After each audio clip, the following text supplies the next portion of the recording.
persons with visual disability and the impact of COVID-19 on them. We are on an online platform and due to the exigencies of the day, and I'm delighted to be here with all of you. My name is Rita Menon, and I'm happy to present today's webinar. On the IWAFA side, we have the most distinguished Sarla Manchanda, a veteran of voluntarism and activism. Young Dr. Mayanka Gupta has co-edited this webinar series with great commitment, with Sharia Singh.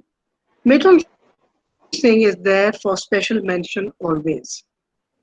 We have our eminent guests and panelists, Mr. Hiramath, Director Flexitron Bangalore, Karnataka, Ms. Sheila Sinha, Director Helen Keller Institute for Deaf and Blind in Bombay, Dr. Shama Maitre, Director Chinmaya Organization for Rural Development, Himachal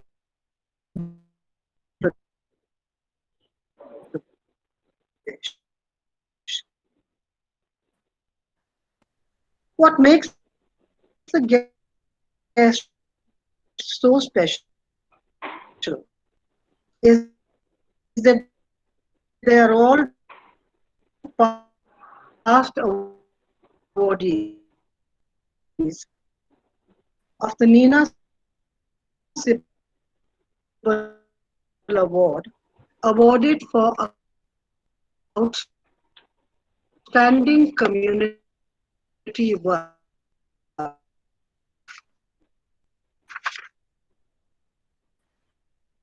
in the field of poverty, rights of the child, empowerment and emancipation of women, and the obligations to society to those challenged in any form. All the awardees present have been commended for the brilliant and sustainable work in the above field. My colleague Dr. Sarla Manchanda will detail IWAFA, but very briefly, I will just tell you that the All India Women's Education Fund Okay. Association Okay, thank you, is thank an you, ma'am. आगे almost आप लोग 90, Okay, okay, now it is okay, 92-year-old fine, fine. organization that has worked in diverse areas such as health, sanitation, education, employment enabled activities for women, women related issues, issues of delinquents,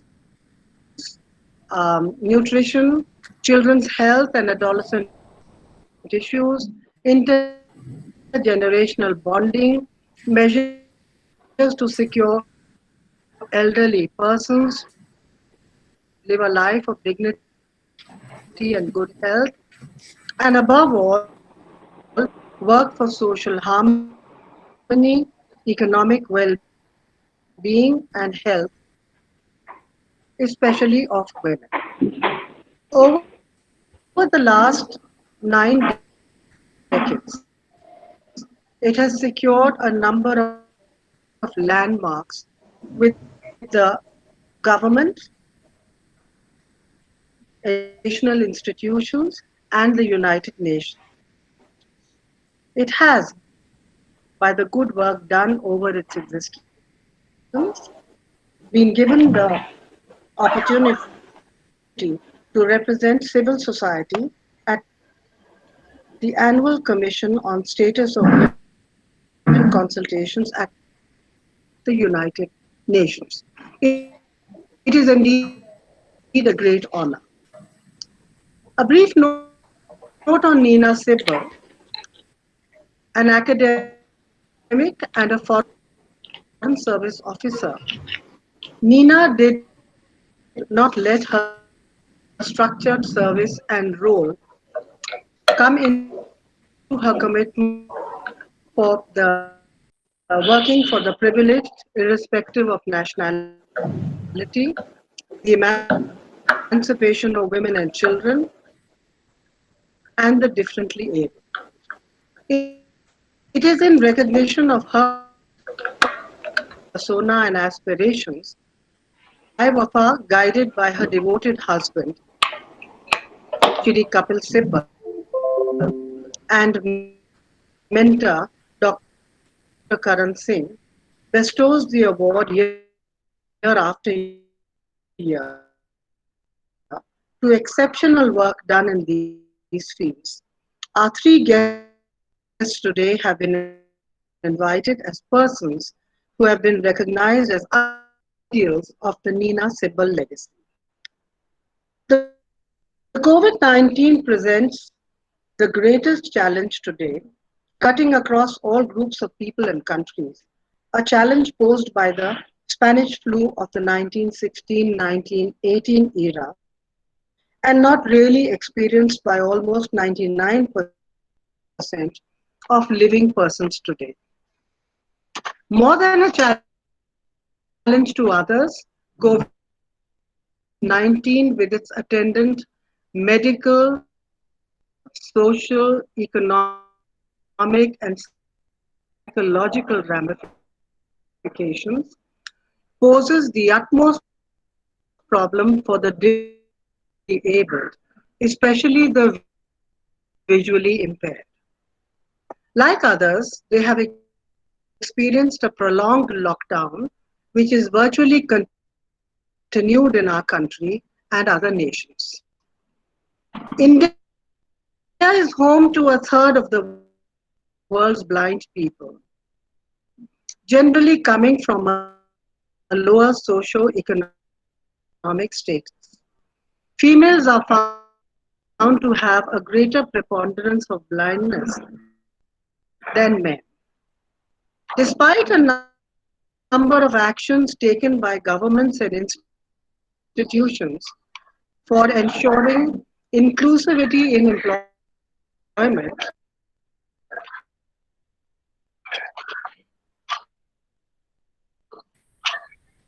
the closure of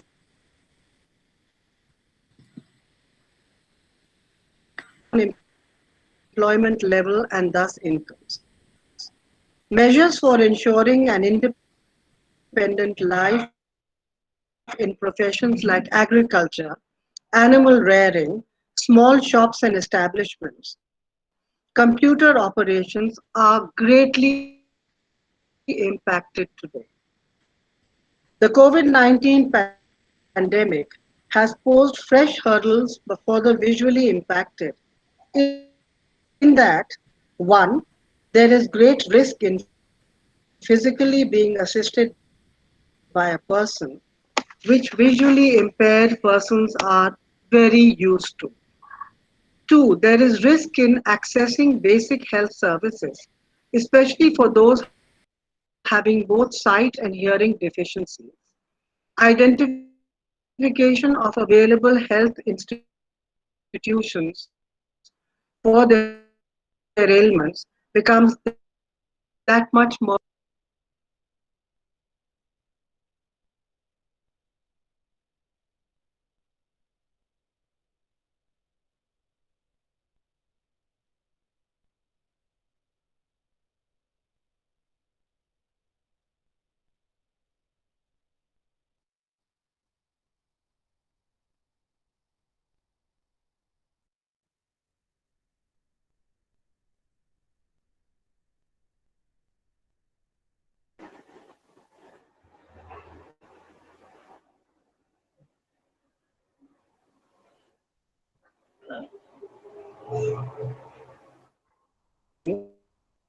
etc., becomes impossible because of the helpless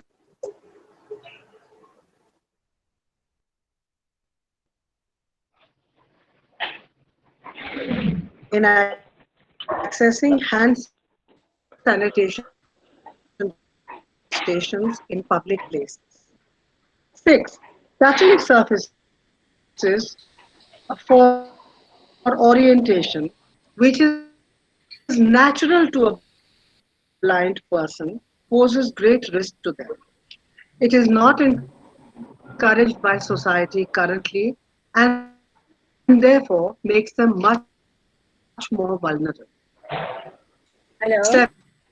Hello. The presence of comorbidity with diabetes, especially as a commonly prevalent disease in India, presents further challenges for the visually impaired. 8. The absence of public transport, which is currently the scenario, makes a visually impaired person virtually confined and helpless. 9. An added problem is accessing of stocks to save provisions and vegetables for the visually impaired because of all the problems I've detailed above.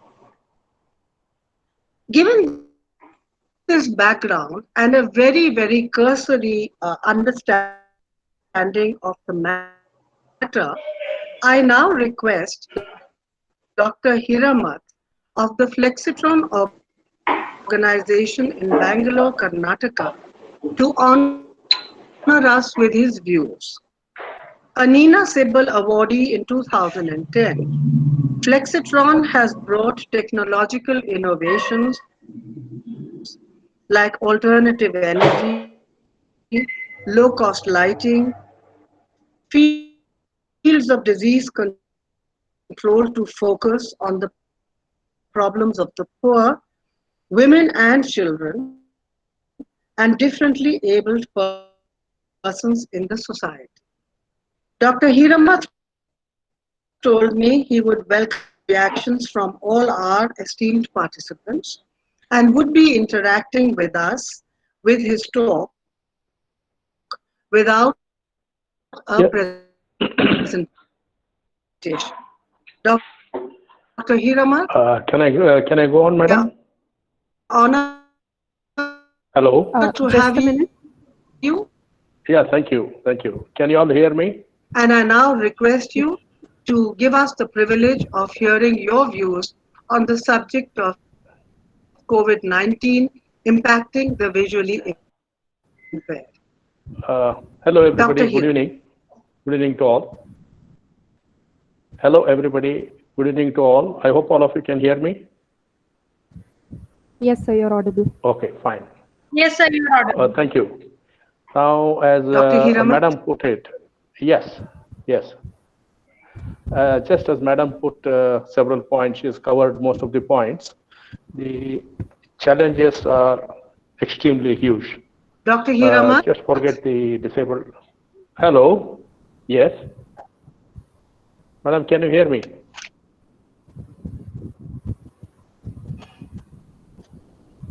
Hello. Can you hear me, madam? Sir, you are clear. Okay, fine. Can I go on? Please There has been Yes, sir, you're audible. call twice from Rita Menon, I think. Dr. Okay, fine. So shall we Hiramat. continue? Yes. I'm online, madam. Hello. Yes, sir, you're audible.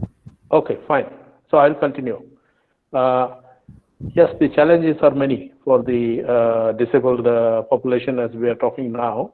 The issue per se, what we are seeing now is we need to see the points of contact where the visually disabled people interact with the society.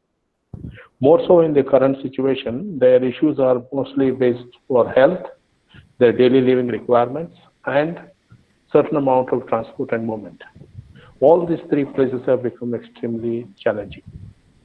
Number one, if we call for health, the asymptomatic and symptomatic conditions, what may exist, the testing facilities and the way they need to approach a particular place and get them tested or stay safe and stay that, imagining that they have no disease or confirming that they are not contacting the COVID-19 is become possibly a nightmare for them, because day in, day out, they are clueless as to how do we go about it.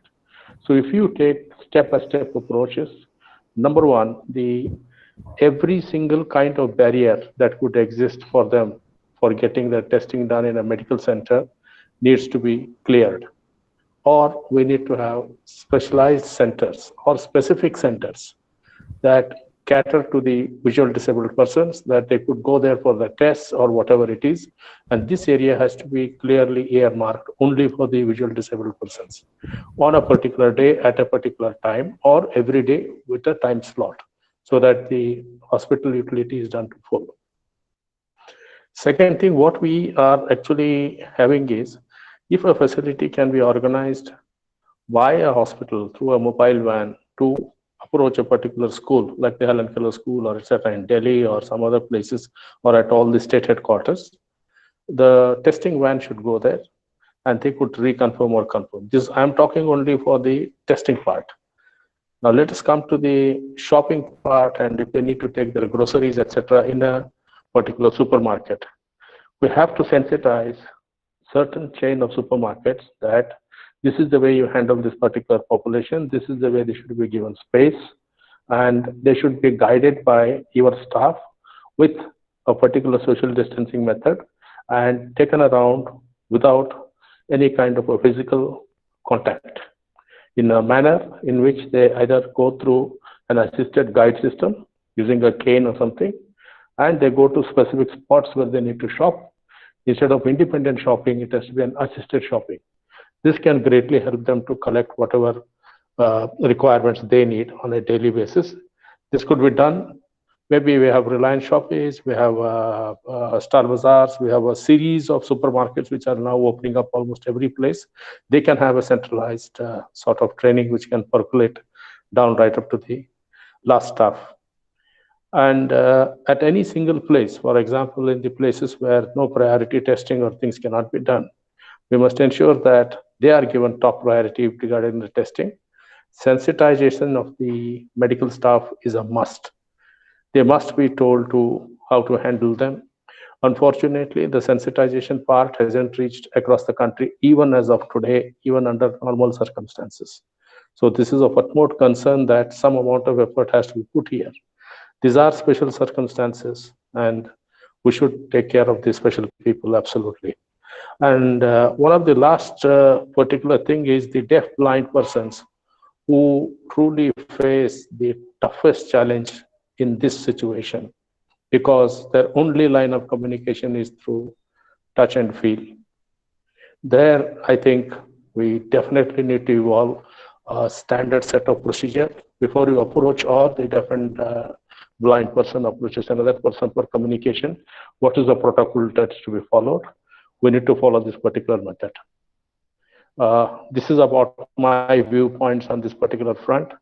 On empowering them, there is a separate set of talks that can be done, or we could possibly talk it at the end of this webinar. Any questions, please? I'm most welcome to take questions. Sir, we have a separate question and answer session in the end. So the participants has already sent their questions, okay, and we will be picking up those in the question answer round. Fine. Okay, please, over to the other specialists and other experts who are there.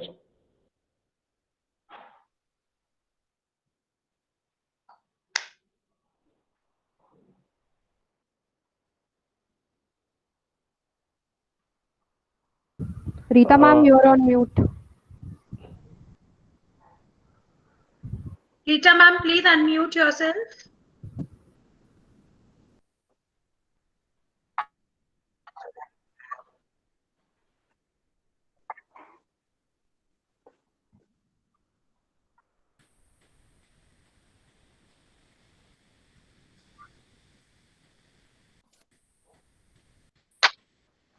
Rita, please unmute. We cannot hear you.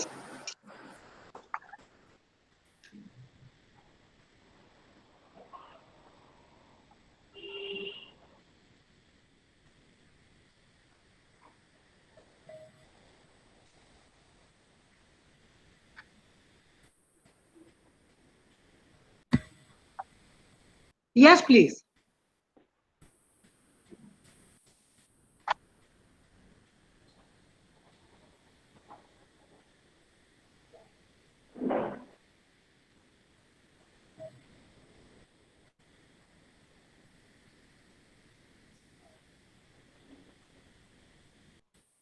Okay.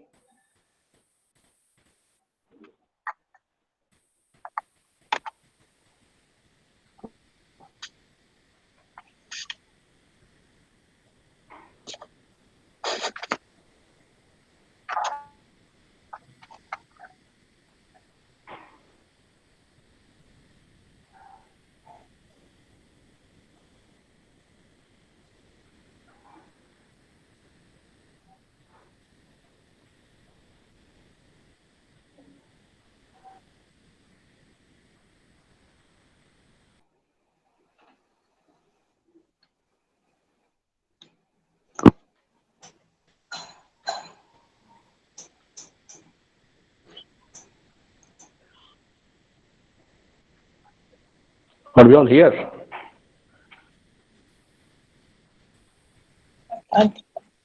Rita ma'am, you're not audible. I can hear. I could not hear.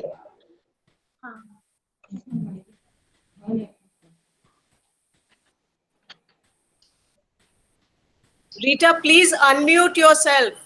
We cannot hear you. Please unmute. Please unmute.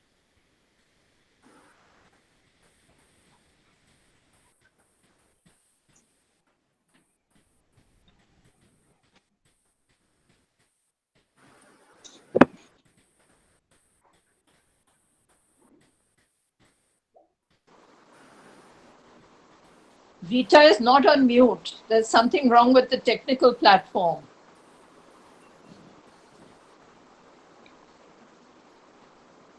Mayanka, there's something wrong with the technical platform. Rita is not on mute. Yes, ma'am. It seems so. Hello.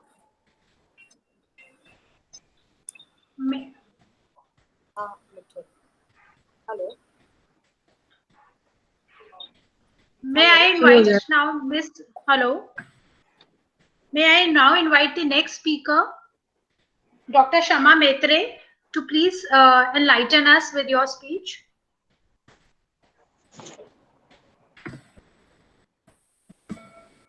Can you see me and hear me? Yes, ma'am, you are audible. And we can see you as well.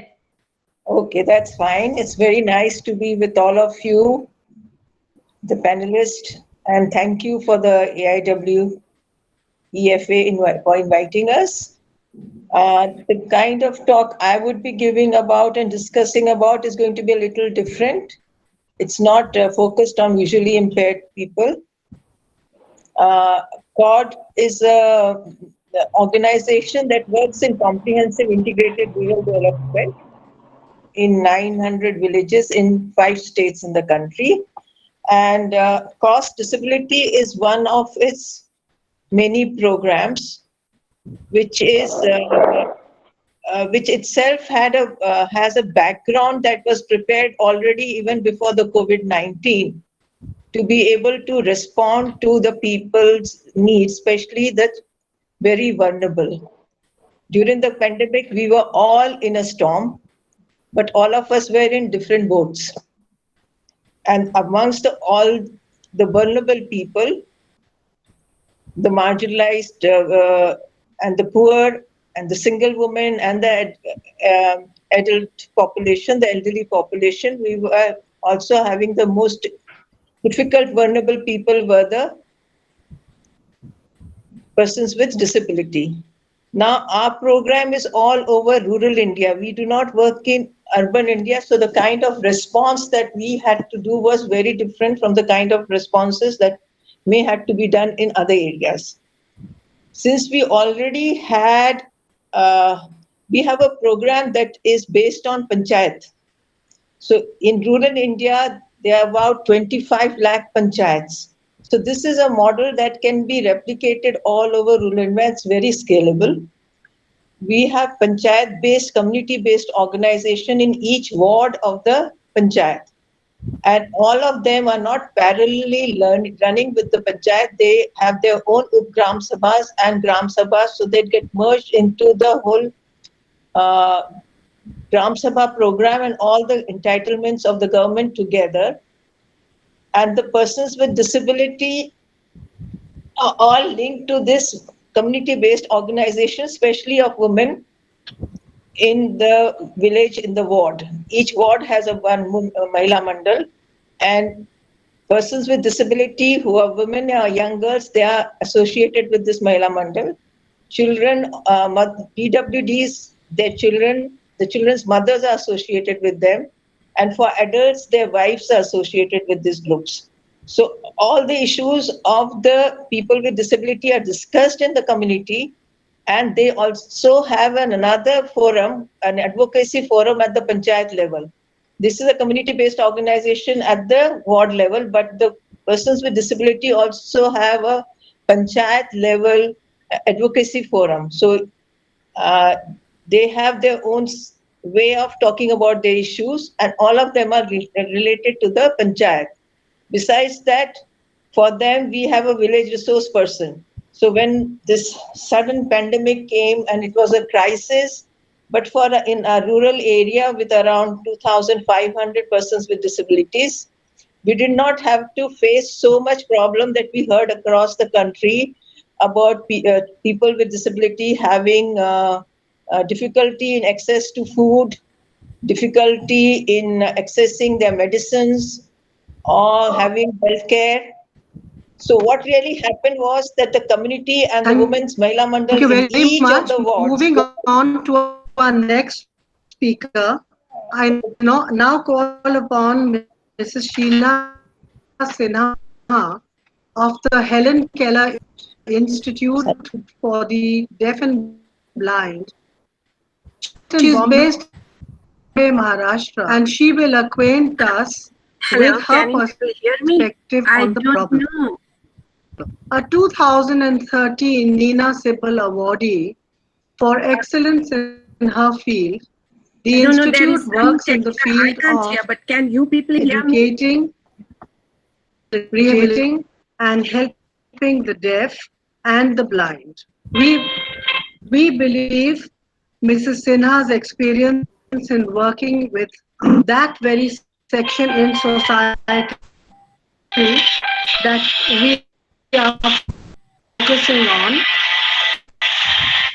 we are focusing on,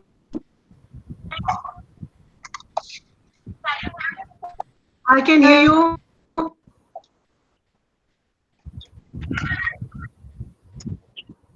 I have unmuted.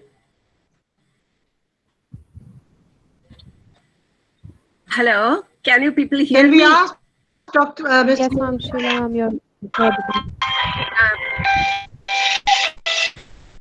I don't know because I can't hear anyone. So, I don't know. Can you people hear me? I have unmuted Boldo. Let her begin. Let her begin.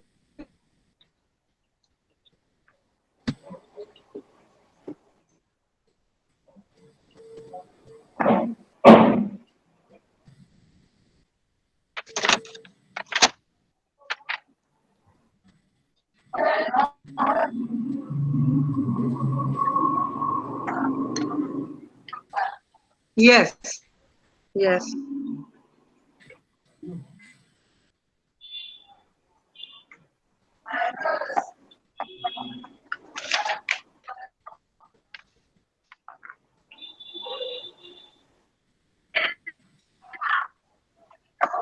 I can hear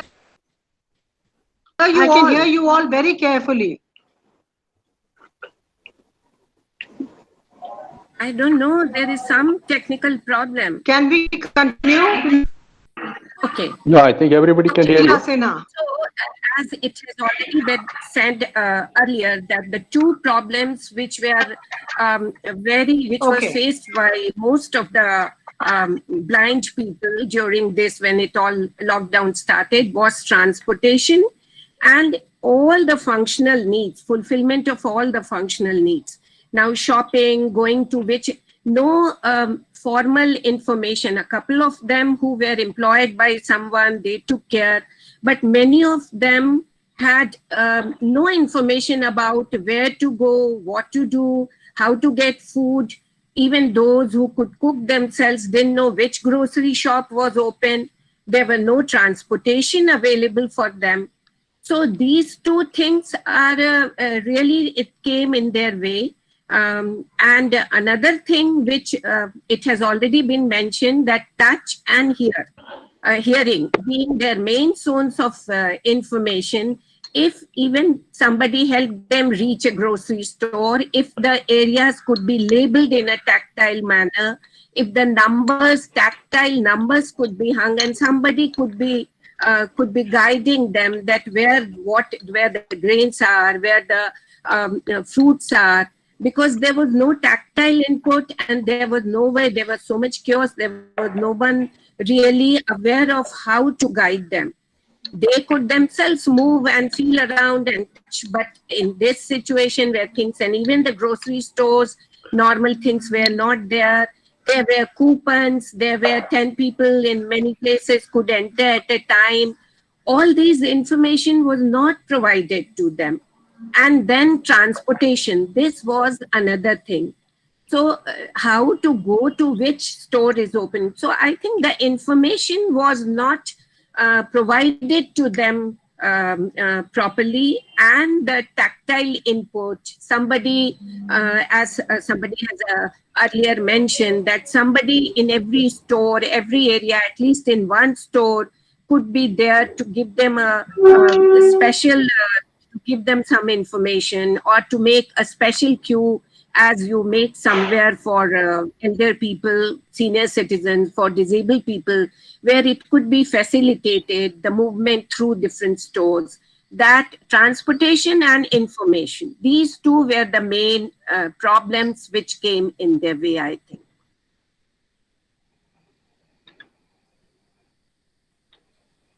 Any suggestion, anything, because I don't have a presentation, but in practical, these two things were really obstructing their going out and getting things for themselves.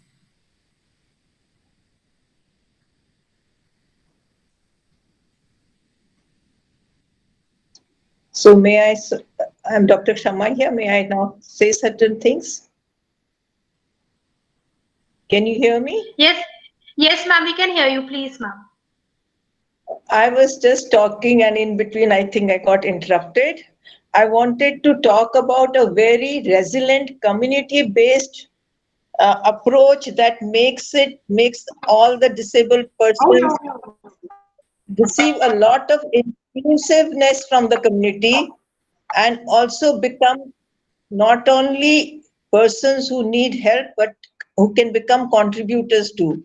So this kind of model in which from very beginning, the people who are persons with disability are already included in the community, and the people in the community have already been made aware, sensitized about the various barriers that they face.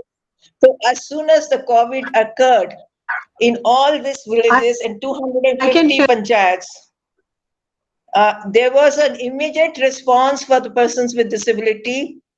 Those community-based organizations and their own advocacy forum in the panchayat contacted them at once for all the issues that were arising for them. In fact, in rural India, it's very difficult to compare what is happening in urban India to rural India. In rural India, you have scattered types of disability all over a remote area. They will be in a panchayat at the most around 10 to 20 persons with disability, all of different type.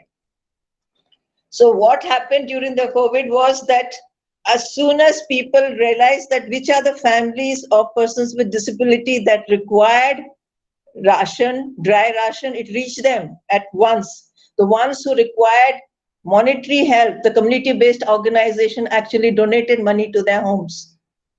And in fact, the other people who were to get medicines, many of them who are who required anti-epileptic treatment, the ones who required diabetic kits, there were few cases who required dialysis too because there are certain comorbidities.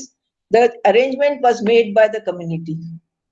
I want to say that if we are going to talk about disaster management, this pandemic is a big disaster. There has to be a lot of preparedness before. And if there is a existing preparedness before, then one can respond to this kind of crisis, which is really very critical for most of us, and make it as supportive for them as possible and never be left alone. Like suppose there is a blind person there are people in the community who are completely blind, and there are people who have low vision. The ones who are in low vision, they're quite independent. But those who are with complete blindness, they needed guidance, they needed help around, they had to follow social distancing. All this was done by the community itself. They did not leave them alone in this disaster at once. And as we are associated with the State Disaster Management Committee, we are associated with the disaster groups and the advocacy groups. Even after the lockdown was over, we had to get back to business and to their livelihoods.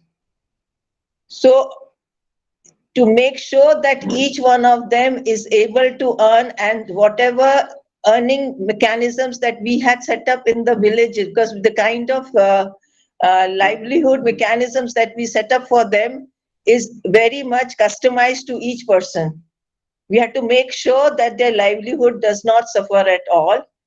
And when you have a village community-based organization that is supporting them, all the requirements that they required during this time, a lot of support is reached by the community itself. So what happens is that suppose they need any help, they formed each of them formed their own WhatsApp groups. Even as far as mental health concerns were there, because we must realize that during this epidemic, there are a lot of mental health problems, and more so in the most vulnerable groups like the persons with disability. So there were people counseling them, guiding them, asking them for help, and we cannot ignore the primary caregiver.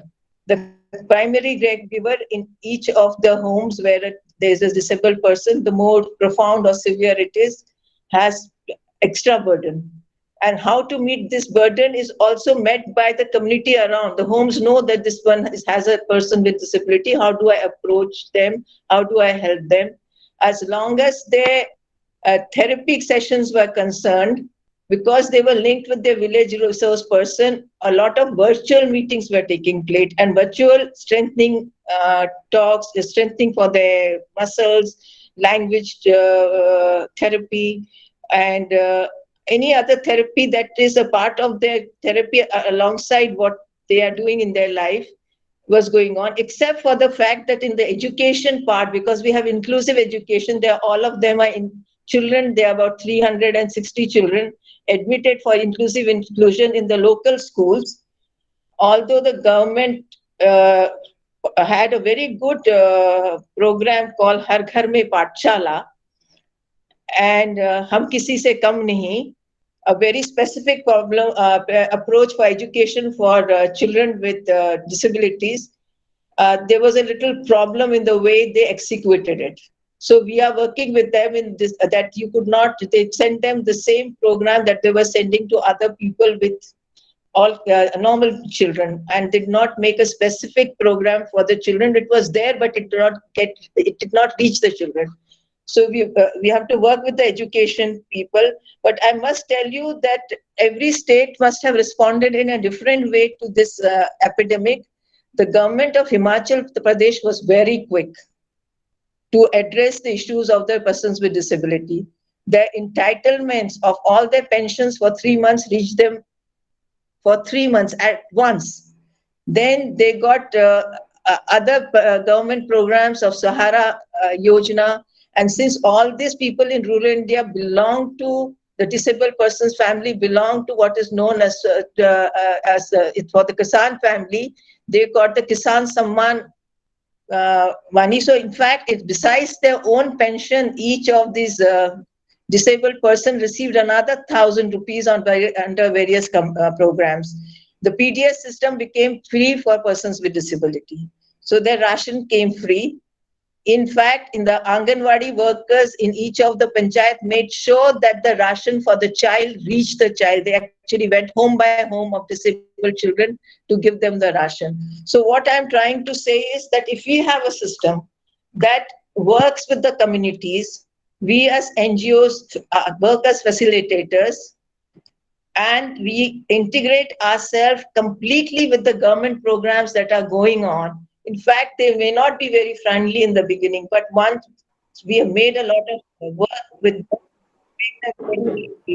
cooperative, problems that every other area is facing, we do not face it. It's very important. We are working on this kind of a model, a panchayat-based model for all issues. It's not only for persons with disabilities, it's about everyone in the village. So many people were vulnerable in the village. So how to make sure that there are government livelihoods, and how do the people make sure that there are accessibility paths for persons with disability? How do you advocate for these people? And now I will tell you for the children, a very nice program of making entertaining children with children with intellectually. We have a program now with the in which they are going to have virtual competition with skipping. So even even getting them involved in entertainment is a part of the whole program. And I think if we all work together to use technology at this time, because even in rural India, 50% of the families have a smartphone, and the rest of them have the feature phones. So we can work around programs that are virtually there, and they're connected through teleconferences, video conferences, and a specific customized program for each of the ones who have difficulties. And what I would say is that we all have to look for sustainable solutions, and solutions cannot, one size does not fit all. Local solutions come from the community itself, and is much more effective than the kind of solutions that we might have thought of it individually.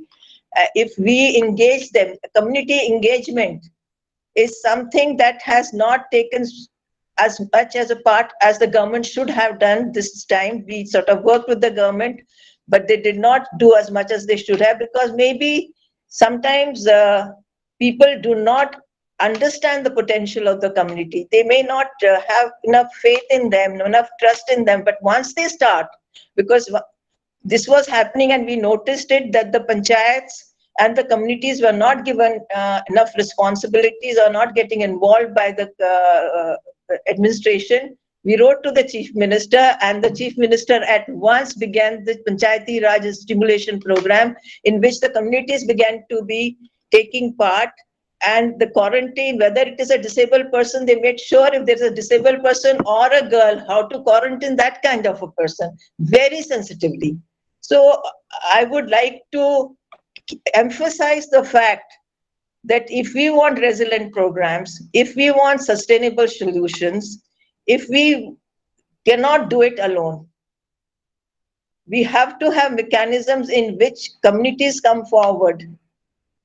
And when they do so, their decision-making power, their empowerment of the persons with disability itself. I am so happy to see that when there was a response from the community for the Prime Minister Care Fund, a number of persons with disability also contributed. Some of them who are doing a little better in their livelihood in the villages said, what can I give to the village to run this program in which you're distributing food? So we have to start looking at them as not from the welfare angle only, but from an angle of their strength and as big contributors to the society. Thank you.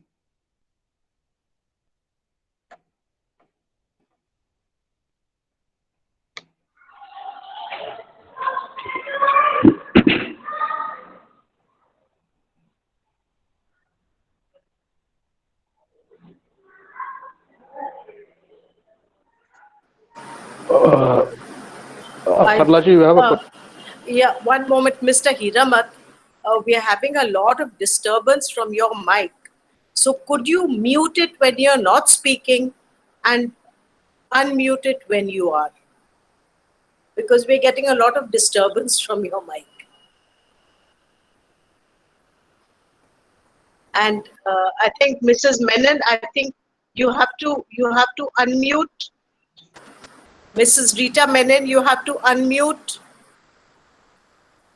You have to unmute. Your mic is on mute. Mrs. Menon, please unmute your mic. She can't hear. Maybe they should send her a message. We have sent a message. In the meantime, can we have the question answers round? Yes, I think that's a very good idea, Mayanka.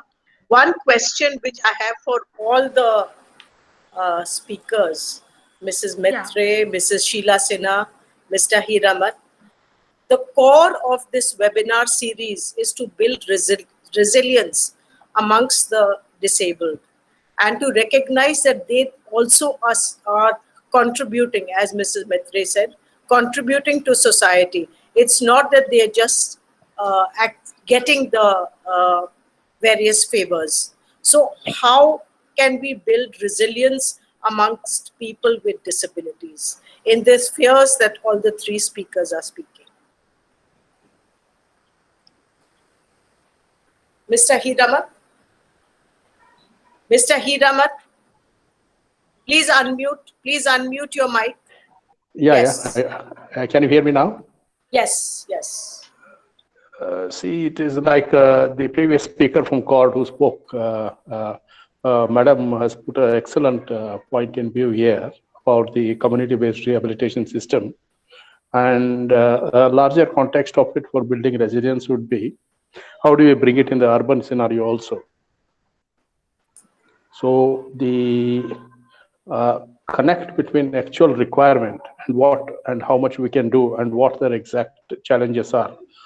We need to still further get into the depths of it. About a month ago, we had a similar kind of webinar based on this for addressing these challenges from the DST. Now a protocol is being drawn for this particular purpose. So my particular take would be here, it has to be a continued assisted continued assisted program only for building in. We cannot just isolate them and say that they should be completely resilient enough to tackle this particular issue. We need community participation in a very, very big way. This is my viewpoint. And any best practices you would like to share with us, which have been very successful and which we can all take forward? Of course, as Dr. Maitre said, one style does not fit all.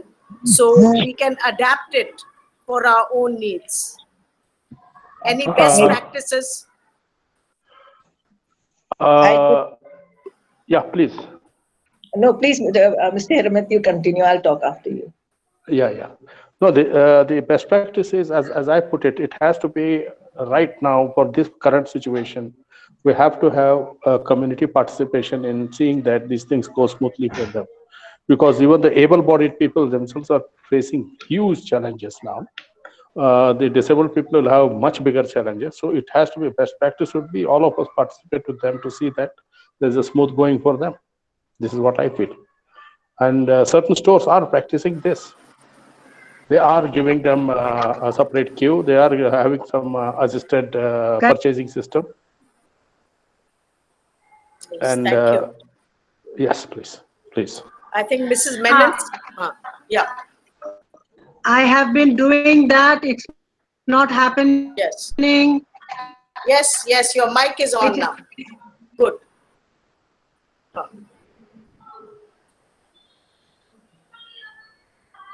It is not happening. I'm trying.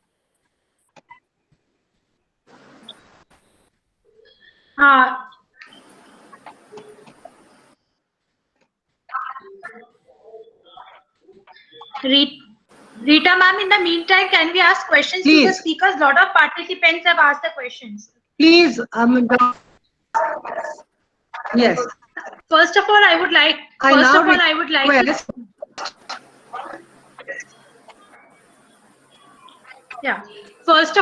like to thank all the speakers for giving an enlightening talk on the various interventions their organizations have taken in the disability sector. So I just want to inform that during our registration process, we had asked the participants to post their queries, and we got a lot of queries. So so we will ask one by one. So my first query is to Ms. Sheila Sinha. Ma'am, can you please unmute yourself? So Ms. Rupal Tomar, a teacher training from Lady Irving College, wants to ask, how to teach visually impaired the concept of light and other visual concepts? Yes, Sheila ma'am. Asha, can you hear me now? Yes, we can hear you. We can hear you. And I think Mrs. Sheila Sinha is just going to speak.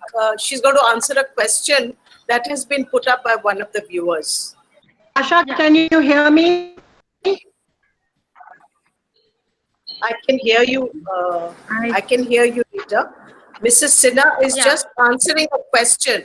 She's just answering a question put by Mayanka.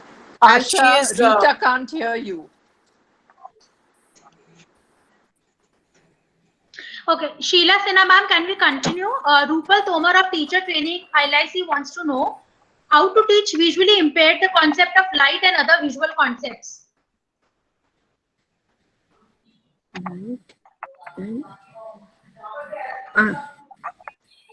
Sheila Sinha ma'am. Okay.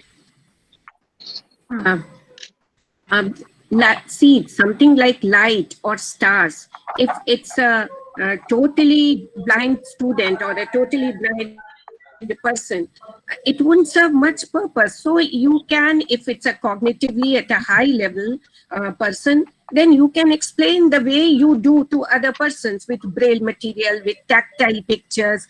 But if you want him to understand light absolutely, the way others do, it will have to be in a experience, in the manner in terms of experience. The way heat, when you go out, you feel heat on your skin. So there has to be some tactile input, some tactile pictures, some notifications written in braille, and otherwise many things which they really don't need it. If it's a physics lesson, then okay, you have to explain it to them. But why do they need the light to understand light in great details to function in daily life? We have to understand how to communicate, how to proceed through touch and hearing. In everything, they don't need to understand light unless it's a lesson in physics or a lesson in engineering. So we have to know how to, more awareness has to be created, how to communicate through writing in braille or through tactile experience. So that is missing. We wanted them to understand things through which we understand. That attitude has to be changed. Thank you so much, ma'am. My next question is to Dr. Shama Maitre. It is being posed by participant Ranita Basu from National Institute of Persons with Intellectual Disabilities, Regional Center, Kolkata. She wants to know how to teach the visually impaired children in rural areas. They have no proper infrastructure. They have no proper infrastructure. So Shama Maitre ma'am, can you please? No, it is actually centrally put off. Now I thought Mrs. Sheila Sinha got very little time. Maybe we would like to hear some. Rita ma'am, actually, I have posed one question to a participant has posed a question to Shama Maitre. So Shama Maitre ma'am is answering the question. Okay. Can you hear me, Rita Maya? Yes, I would like to answer. We divide them into two groups: the low vision ones, which whom we send for normal schools in the village. And they have big fonts. The government has provided them literature in big fonts for the low vision ones. Whereas for those who are blind, completely blind, none of the schools are capable enough to do it. So Himachal Pradesh has devised a very good method. For girls, they have a different school for the blind people so that they get specialized help there with braille and other input. And the boys, they have another school. So and it's residential so that they can stay and learn. And now we are working with the government to start braille education in the school, but we don't have enough special educators. That is our problem.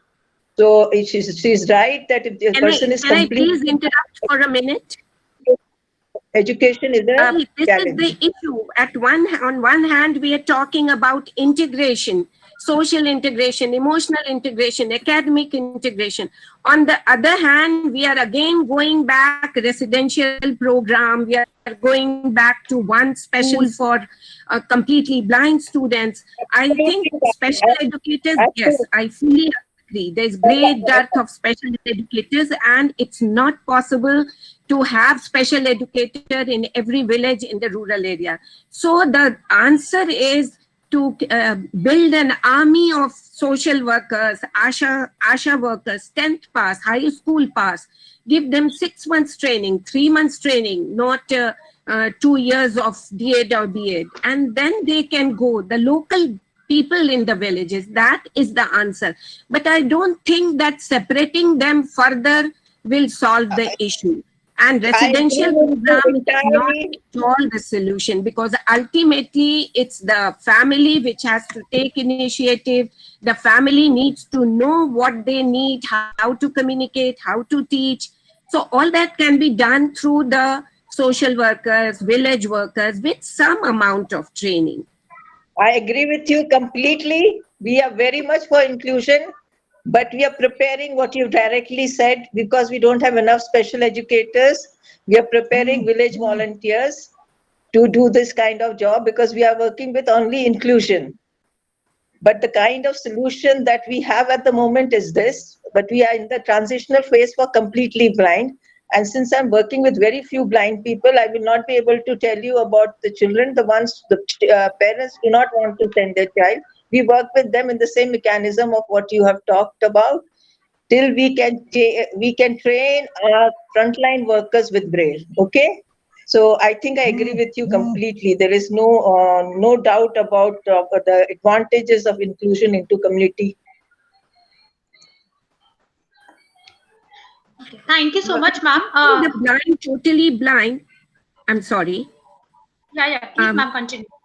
Totally blind people is nothing very different from what you teach and how you teach the low vision people. Just a little bit of input to the volunteers or to the paid social workers or ASHA workers is needed. It's very simple. When we entered this profession, there was no training, nothing. On the job, we learned. So, I think 3 months training, 6 months by some refresher workshop should be enough. It's nothing, the strategy is not very different. You just have to understand that touch and hearing, a little basic tactile input, basic braille, that's it. Okay, ma'am, can we continue? Okay, Sheila ma'am, can we continue? There's a question from Gurpreet Sabarwal, Center Head, ICICI Academy of Skills. Can you please tell some suggestions for online teaching for visually impaired? Sheila ma'am, the question is to you. Okay, there again the technology comes in. There are a lot of apps and lot of softwares which now whatever is on the screen comes either in the braille or comes auditory. Okay, till some time back, the technology was very expensive because Indian technology was not available. Now there is, I am not an expert about it, so I won't be able to give much information, but I know simpler and things are available. Of course, in rural area, it's still a big feet to achieve. But if you want, even with 1 or 2 equipment in one village, probably it can be achieved. That whatever is on the screen comes, they can hear it. It's either it comes auditorily or there is a little equipment on which it comes on braille also. So technology is improving, and I think online training can be done only when technology can be made cheaper. Thank you so much, ma'am. Asha, ma'am, you were saying something? No, continue, Yeah. continue. It's okay. Okay. The next question is to R.S. Hiramat, sir. The question is by Yasmin Nisha K. Sangvi, research scholar from Avishnalingam Institute of Home Science, and Yasmin Nisha from Ramdevi Women's University, Odisha. They want to know the important challenges faced by the visually impaired during the COVID-19 pandemic. I already gave the outline of the challenges.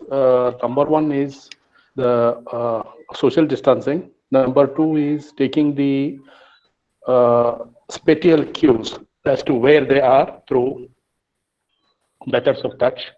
And number 3 is greeting people when they greet each other. They generally do it by shaking hands and then possibly some other this thing where they touch each other and then they talk to them. Of course, the audio cues are there. For the daily daily subsistence, especially shopping and transport, moving around in a particular public transport. These are huge challenges, extremely huge challenges, because the 2-meter distancing, what needs to be maintained, becomes absolutely difficult for the visually impaired. There is a small solution here. The main media, if they can sort of sensitize the general population that the visual impaired people have a challenge of identifying what distance they are standing from you. So you should maintain a distance from them. If this goes across all channels and media, maybe a 20-second clipping or a 30-second clipping, it would make a lot of change. These are some of the challenges which I was trying to explain. Thank you. There's another question for you, sir. Yes, I totally agree with you. A whole lot of work has to be done by all organizations, whether it's government or NGO or whatever, on creating awareness about their need in the current circumstances. A lot of information should be sent to everyone, all sector of society. Otherwise, it's just not possible. I agree with you, madam. And it should not be an information overload. I would rather say sensitization of a person should be done in such a clever way that the communication is reached in the shortest and the most meaningful manner, for which the media is an excellent way to do it. Please. There is another question to you you, sir, which is by Ellen Gothai, PhD research scholar, Avishnalingam Institute of Home Science and Education for Women. She wants to know, how do visually impaired get employment during this COVID-19 pandemic? The opportunities for employment for them, if you really look at it, definitely are good, because here we are talking of something called the work from home category of people which are now coming up. There is a complete new task force that will emerge in the next 2 to 3 years of the phenomenon called work from home.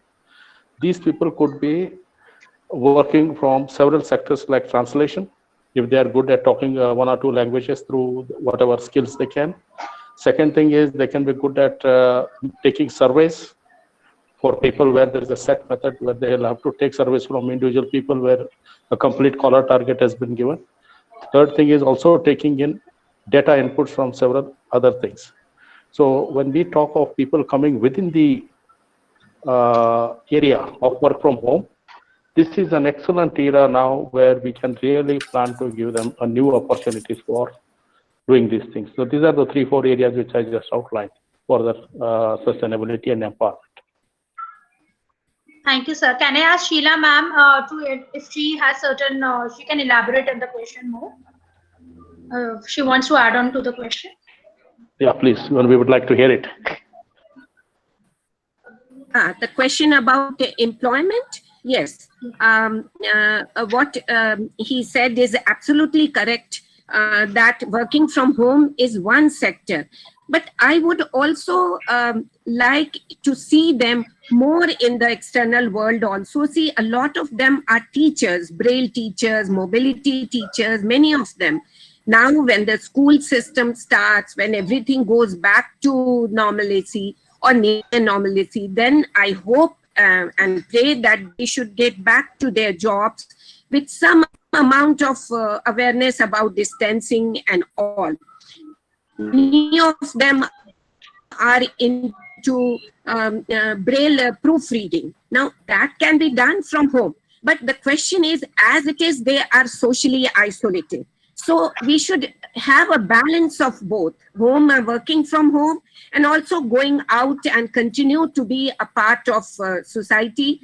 Otherwise, the isolation will go further. So I think the reservation and all that is there.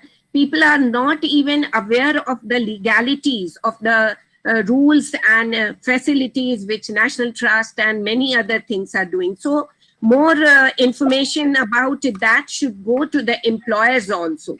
They are not aware of the potentials of blind people. Some of them are so bright, but because of this label of blindness, they don't know. People don't know what work can they do. Thank you so much, ma'am. My next question is for Dr. Kshama Maitre. It is being asked by Mahendran, Assistant Professor, Tyagaraja College. He wants to know the condition of reservation in India after COVID-19 for the persons with disabilities, especially the visually impaired, at the backdrop of increasing privatization. Kshama Maitre, ma'am. Yeah. Yes. I would not be able to answer more than the Disability Disaster Act that provides 5% more contribution for persons with disability. I think that should reach out to people. There is this act of providing 5% more opportunities to people with disabilities in this condition under the Disaster Management Act, about resources, about other things. They need to be considered separately for it. And there is disability helpline, which is separate for persons with disability. They should access it. Some states have it. I don't know if all states have it during the COVID. Ma'am, next question for you is from Archana Arora, Tata Institute of Social Sciences, Mumbai. She wants to know, is accessibility a major barrier for visually impaired children? And if you can suggest ways to overcome the barrier.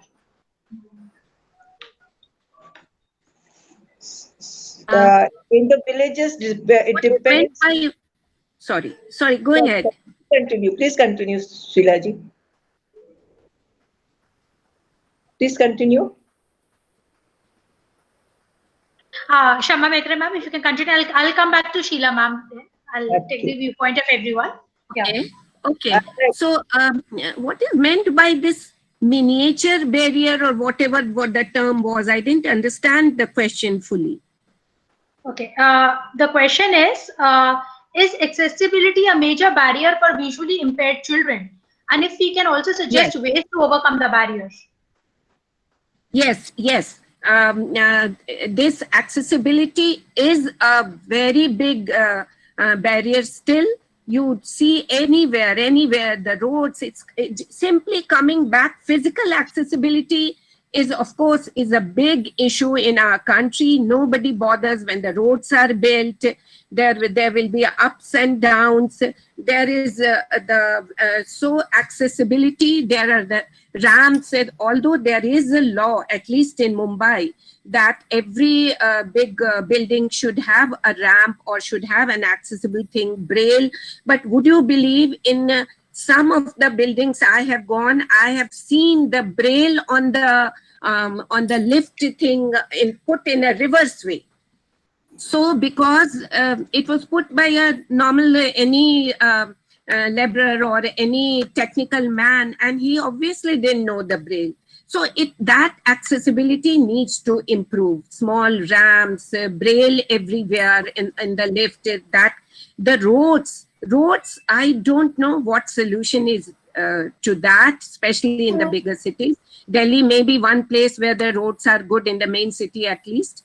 But in Mumbai, I really do not know how that part, if a blind person wants to go somewhere, he really needs help. Otherwise, the roads are so bad. So accessibility, physical accessibility, yes, of course, is a big barrier. And both private parties and government have to work together on this. But at least every individual can work on social accessibility, emotional accessibility. There neither no money is involved, no infrastructure is involved. So everybody can encourage them to be included. Otherwise, what happens? They only want to be with blind people. So that at least we can encourage. Physical barrier, yes, physical accessibility, it is still a very big step to achieve. Everywhere, whether it's a rural area or urban area. In fact, rural areas, the remote areas are sometimes more accessible if there are no pakka roads, if they find their way around. There are always people to help them to take the village pond or something. In urban areas, yes, accessibility is a big thing. Shama Maitre ma'am, can I have your views? Yes. Buildings where lift cannot be put, where those wooden stairs are there. And so many students we have known the mothers have stopped bringing them to the program because as they grow, who will from 4th floor, 5th floor, who will bring them down? The mother get backache and all sorts of health issues. So this is the stage of accessibility. Thank you, ma'am. Because if we build up community support systems, like we have built up in community-based organization and in the special groups of advocacy group of the disabled of each panchayat, it is difficult. It's very difficult, physical accessibility, but your social emotional ones are strong. Then what happens is a child, when he has to go to school, he is accompanied by another child of his class who takes him to school and brings him back near the neighborhood. So it's a very helpful type of a society that helps them out. In the mountains, we have a lot of difficulty because the paths are not there that the disabled child can walk through. So what we work with the panchayat to create a cemented path to the home of persons with disability, whether it's a blind person or a person on a wheelchair. But the community comes forward to take the child. Mothers go for some day, then the children from the same class take the child because there's one child in the whole school that needs this help. Thank you so much, ma'am. And there's one more question from Ms. Shavya Singh. She wants to know, visually impaired are facing problems with social distancing. How can we address this, Shama ma'am? Shama. See, during the lockdown period, it was not very difficult because they were at home, within their own homes. So we did not have to create social distancing within each home. But now when a person who's blind has to go out, again, the community will have to help. We have low vision, we have no problem. But with completely blind people, it has to be very guided social distancing that will have to be kept at 1.5 to 2 meters, depending on what kind of the pathway it is, to help them out. Because you have to keep that distance from them, you cannot hold them. But if it is someone from the home, from the same home, then they can hold them and take them. Thank you. And the next question is for Mr. Hiramat. It's from Ms. Sarla Manchanda. Can I chip in one bit? Sure. See, this totally blind people, if cognitively, if they have speech and cognitively they are bright, then, you know, this stigma should go because you just tell them what to do. There can be a little path, a little tactile path with some kind of indication, and with cane, most of them can walk very independently. The only thing is there has to be at the entrance, at the exit, there has to be some tactile indication. Even the pathways in, if you go to the developed countries, you have a pathway with a little different kind of pathway. So with a little, even if you tell them orally, and you suggest that the other people, you can put up a notice in the park or something that please maintain some distance for the people who can see. So they understand. So just try that with totally blind people also, informing them about the rules, giving them tactile notices, tactile cues, and I am sure they can manage as much as the low vision person. The only thing is they should be trained. Of course, if somebody from the family or a friend from the neighborhood is there, nothing like that. But if it is an adult and if it has gone, he or she has gone through a program, is mobility trained, then and has good hearing, then all you need to inform him and put some tactile notices. That's it. Thank you so much.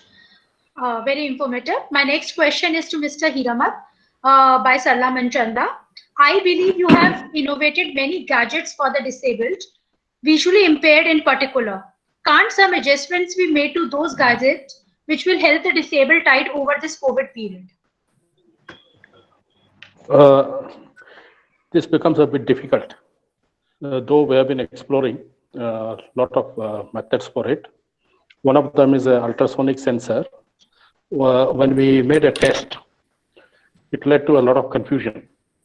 So I would rather say that at this situation, it is the society who should be more participative rather than a gadget, because gadgets cannot differentiate between visually impaired and non-visually impaired. Thereby, the challenges exist. But there are a few things which we do suggest, because these people do use a cane. At the tip of the cane, we're asking them to see if they can load an ultrasonic sensor to somewhat sort of see if they can maintain distance from another person. But it is practically impossible. For example, if you take a Mumbai local station, we just cannot be thinking of a social distancing methodology there, at least for the visually impaired. It is a very challenging thing right now. Sarlaji. Yes. Thank you. I think the questions are over, Mayanka. Yes. Achha. I think we can move on. How is Rita ma'am's audio? Please unmute so we can have the roundup and the way forward. And then Mrs. Manchanda can give the Nina Sibal Award. Please unmute. Please unmute, Rita.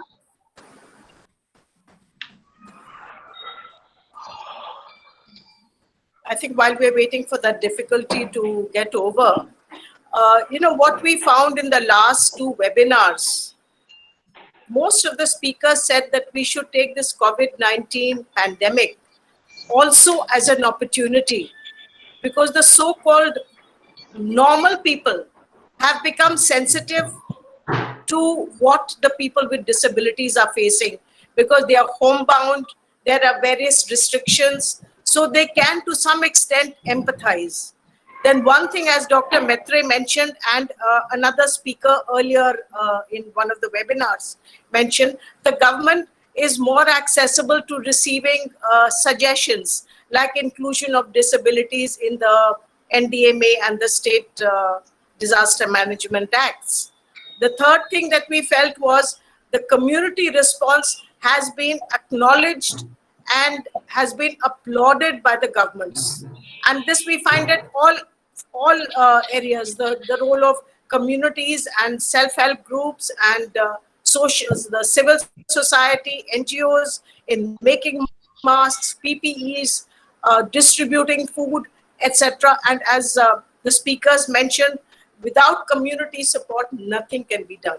So these are I think the takeaways. And of course, the roads, the ramps, the malls are more, everybody has suddenly become more sensitive, or rather I would say they have shed the hard outer lining and become more accepting of disabilities.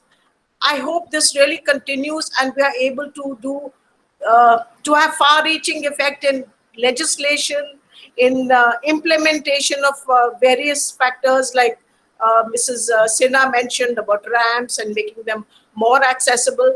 These are some things that you take for granted when you go to developed countries.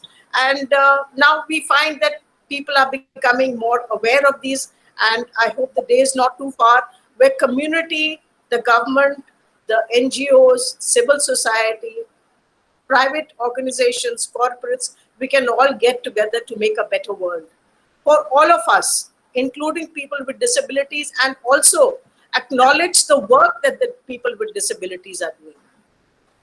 Can we have Mrs. Manchanda speak about the Nina Sibal Award? Yes, I'm here.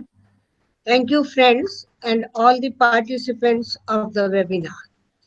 You all have heard our panelists, Shri Hiremat, Shrimati Sheila Sinha, and Dr. Kshama Maitre, and learned about their exemplary works and their views, offering sustainable solutions for people with disabilities. I really feel proud to tell you that all three of them have been former NSA awardees. Well, IWAFA has been administering the IWAFA Nina Sibal Memorial Award since 2003. Through this award, IWAFA encourages organizations which are managing and educating disabled and disadvantaged children through innovative methods. The award endowment has been made by Shri Kapil Sibal, Senior Advocate and MP Rajya Sabha, in memory of his late wife, Shrimati Nina Sibal. The award carries rupees 8 lakhs, a trophy and a citation. I like to share with you a bit about Shrimati Nina Sibal, who was an IFS and was very sensitive, merciful, and compassionate towards the lesser privileged people. During her stint at the United Nations, she always fought for the rights of those in the less privileged world, the needy and the challenged. She always wanted to do something for them. Shri Kapil Sibal offered a befitting tribute to his esteemed wife and instituted the IWAFA Nina Sibal Memorial Award to be given to an organization working in the area of disability every year on her birthday, that is 2nd August. Now, I like to share with you some details about the transparent procedure of selecting the organization for the award. In the month of April every year, IWAFA sends out over 600 application forms to various organizations and also advertises extensively on the social media. Once the filled-in application forms are received, their details are tabulated as per some 10-12 criteria laid down and reviewed by the IWAFA jury committee, and a merit list is prepared.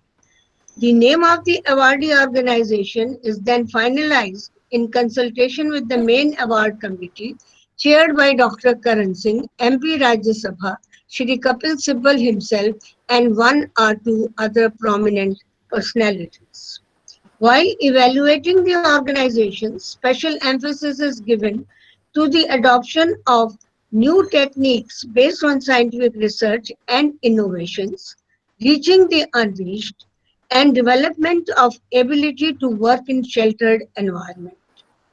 The most important criteria is need for funds.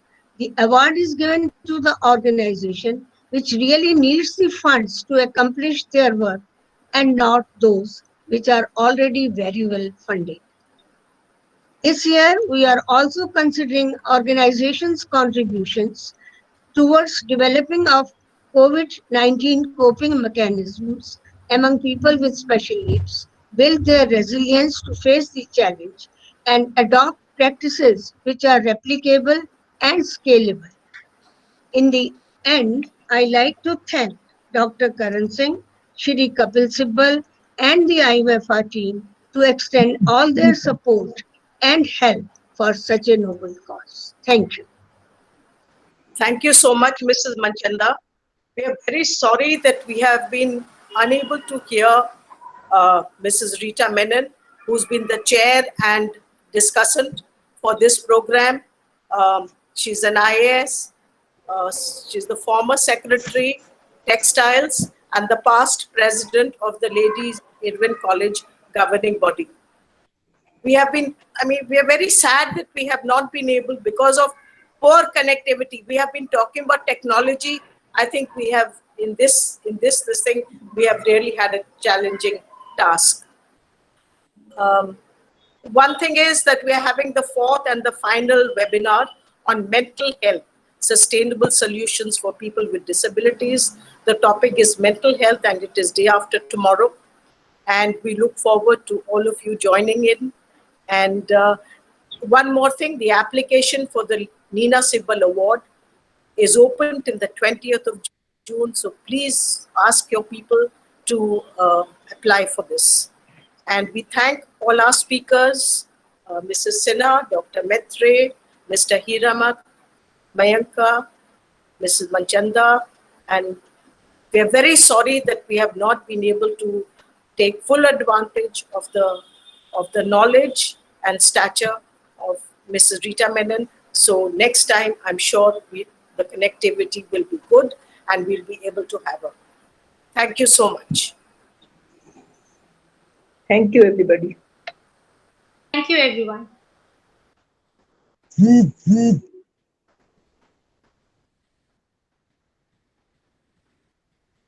Ma'am, Rita ma'am is here. Rita, please, a few words from you as a roundup. Please unmute, please unmute. Rita, please unmute.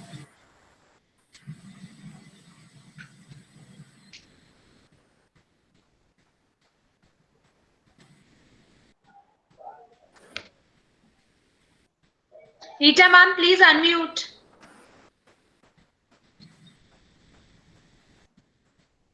Yeah. Yeah, ma'am, it's unmuted. Well, I'm extremely sorry for this technical hitch and the fact that I have been speaking and we have not been able to be heard. I would like to congratulate each of the speakers, and our takeaway is really very significant. That one, there should be a set of standard operating procedures with calamities such as COVID-19, which have to clear the barriers and look into how many vulnerable groups are to be served. And I think that is the job of the day, whether it is time slots in a hospital, as Mr. Hiramat mentioned, mobile vans, as he mentioned, and this goes along for so many other disabilities as well, and the issue about groceries and getting provisions. Now, the points raised by Dr. Maitre relating to the community coming forward in the rural areas in such a significant and emotional manner to help the underprivileged, especially the visually impaired, has really opened my eyes. I really did not know that there was so much commitment and so much cognizance of emotional and mental issues in the community, in the rural areas and the panchayats that we have. That has really got to be really scaled up. And I think whether it is resident welfare associations or whether it is the community in urban areas, in big metropolises, I think some sort of learning has to come from people like you, Dr. Maitre, for putting up some standard operating procedures for for the urbans, because the urbans are where the infection is the maximum. The urban areas is where there is a tremendous amount of suspicion and a tremendous amount of panic and psychological issues in the matter of speaking. So I really think my takeaway is community, community, community. And I do hope that that is what we can delineate and outline in the paper that we produce for the way forward. And I'm really grateful to all the speakers for bringing up instances of what is happening, whether it is Sheila Sinha ji's institute or in CORD, and of course Dr. Mr. Hiramat with his his position relating to how we are still not at the cusp of technology for the visually impaired, and we really have to depend on touch and feel. I'm also very grateful to Asha Chandra for bringing forth her views and filling in for me during this evening, and I really feel a lot of regret because I had much to say about her and Sarla Manchanda and the great work done by Dr. Mayank Gupta, a young lecturer from Lady Irwin College, who has helped the All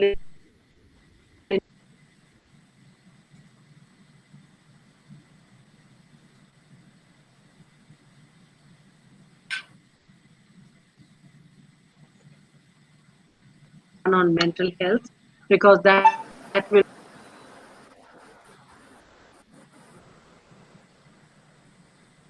apportioning your precious time, coming to us with your experiences, showing us to a great extent the way ahead, and we do hope that we can uh, think up what is really to be done in a pandemic like this, and how we can make the deaf and blind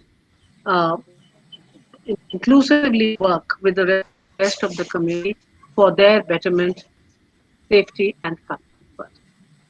Thank you very much, all, and a very great evening. Thank you. Thank you. Thank you. Could I be heard?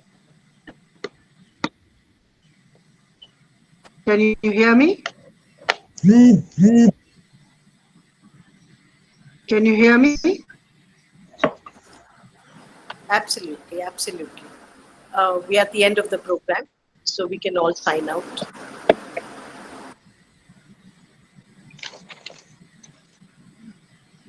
Okay, thank you so much to all of you. Thank you.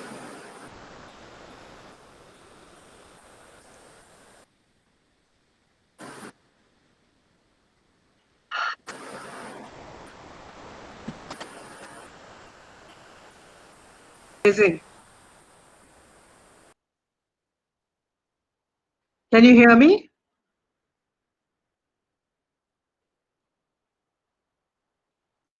No?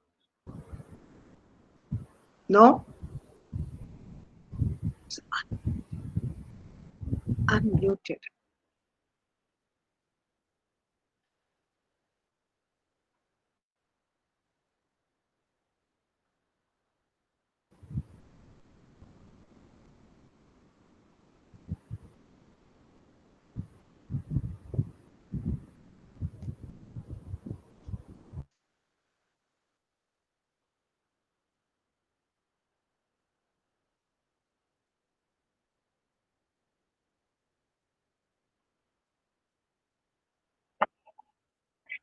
Thank you.